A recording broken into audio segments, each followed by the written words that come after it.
Okay, so picture this. You're a team, right?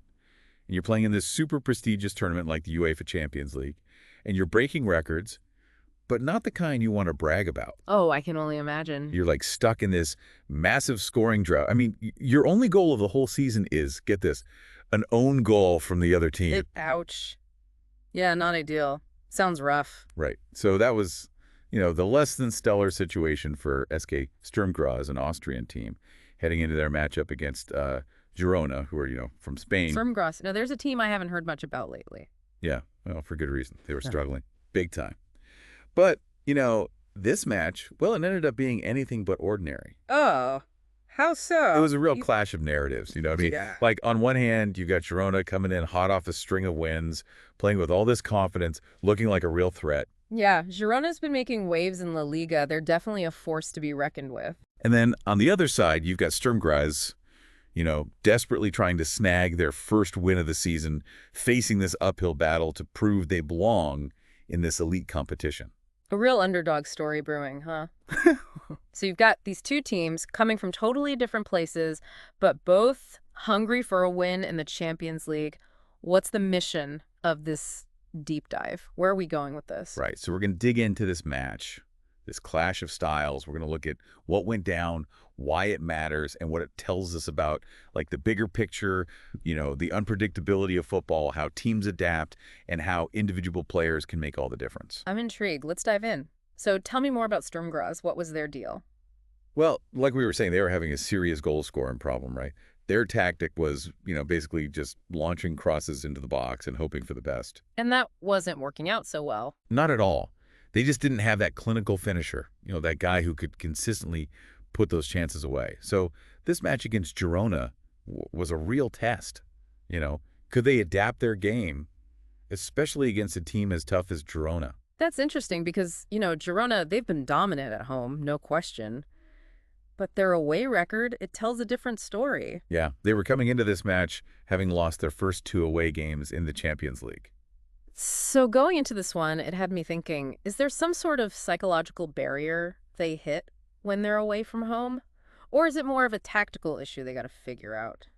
Something to think about. Yeah, totally. And now getting into the actual match, we saw right off the bat Sturm's Mika Biereth, who, by the way, has been killing it in the Austrian Bundesliga. He almost scored early on. Oh, really? So right from the start, things were heating up. Yeah, he was carrying, like, the weight of the team's scoring woes on his shoulders. Yeah. All eyes were on him to deliver. Yeah, talk about pressure. Must have been intense. Oh, absolutely. And listen to this.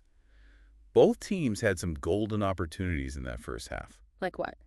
Well, Girona's Bojan Miovski, he missed a header that I swear looked like it was going in. And then Sturm's William Böving, you know him, right? Yeah, the young Danish talent. He almost found the net as well. Yeah. It was back and forth, and you could just feel the tension building with every near miss. Yeah, you can almost feel the energy through the screen, can't you? Like everyone in the stadium, both sides, just holding their breath, waiting for that first goal. Absolutely. And you got to give credit where credit's due. Girona's goalkeeper, Gazzaniga, he really kept them in the game, especially in that first half. Yeah, he made some pretty crucial saves, didn't he? Absolutely. He was a wall back there. But, it does raise a question. Was he being overworked? Was Girona's defense, leaving him a bit exposed? That's a good point. It's a team effort after all. Right. Okay. So then the second half starts, and bam, controversy. Oh, what happened? Girona, they thought they had taken the lead, right? Yeah. But their player, Wampe, his goal was disallowed. Offside. Tough break. That must have been frustrating. Oh, for sure. Yeah. And then just moments later, the entire game flipped. How so? Tell me more. So Sidi Jada, playing for Sturm, he takes this shot, right? And Gazzaniga, the Girona keeper who had been amazing all game, well, he can't quite hold on to the ball. And guess who's right there in the perfect spot to capitalize? Let me guess, Biereth. You got it. He pounces on that rebound and finally puts Sturm on the board. I bet that was a huge relief, right? Not just for Biereth, but for the whole team. Oh, you could feel it. The energy in the stadium just shifted. The momentum, it was all Sturm's now. And how did Girona react to that? Immediately tried to hit back, Alejandro Francés almost equalized right after, but it just wasn't their night. So close. So were there any more close calls? Any moments where it felt like Girona might tie it up? Oh, definitely. In the final minutes, remember Christian Stuani? Yeah, the veteran striker.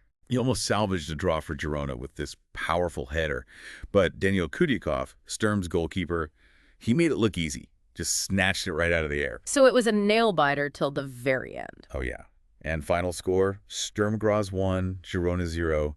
Sturm, they pull off the upset. What a statement win. I bet they were ecstatic. Oh, yeah. It was their first ever victory against a Spanish team in the Champions League, Wow, that's huge. Right. And this win, it moved them closer to securing a playoff spot, which, for those who don't follow the Champions League super closely, it's like the golden ticket to the knockout stages where the real action heats up. Makes sense. So, huge implications for Sturm Graz. But for Girona, this was a pretty disappointing outcome, wouldn't you say? Definitely a setback. I mean, they became the first Spanish team to lose their first 3 away games in the Champions League. Oh, wow. That's not a record you want. Tough streak to break. It really is. So on one hand, you've got Sturm exceeding expectations, defying the odds. And on the other hand, you have Girona facing this, reality check. They've got to step it up, especially on the road. Yeah, two contrasting stories really highlights the unpredictable nature of football. But looking ahead, what does this win mean for Sturm Graz? Can they keep this momentum going? That's the million-dollar question, right? I mean, they've been relying a lot on individual brilliance, particularly from Biereth, like we were talking about. But is that sustainable? Yeah, individual talent can only take you so far, right? Right. So they need to evolve tactically. Yeah. Figure out a way to create more consistent scoring opportunities if they want to keep surprising everyone. Exactly. It'll be interesting to see what adjustments they make moving forward. And for Girona, can they bounce back from this loss? Turn things around on the road? Do they need to tweak their tactics? Or is it more of a mental game at this point? Yeah, are they letting the pressure of playing away get to them? Or is there a tactical weakness that other teams are exploiting? So many questions. That's what makes the Champions League so exciting, right? We saw, the underdog come out on top, a star player deliver under pressure, and a team, struggling to find their footing. And this is just the beginning. Who knows what's going to happen next? It's anyone's game, that's for sure. But one thing this match reminded us of is that in football, anything is possible.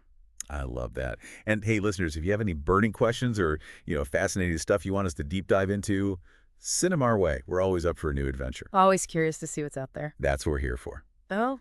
All right. That's it for this deep dive. See you next time. See you later.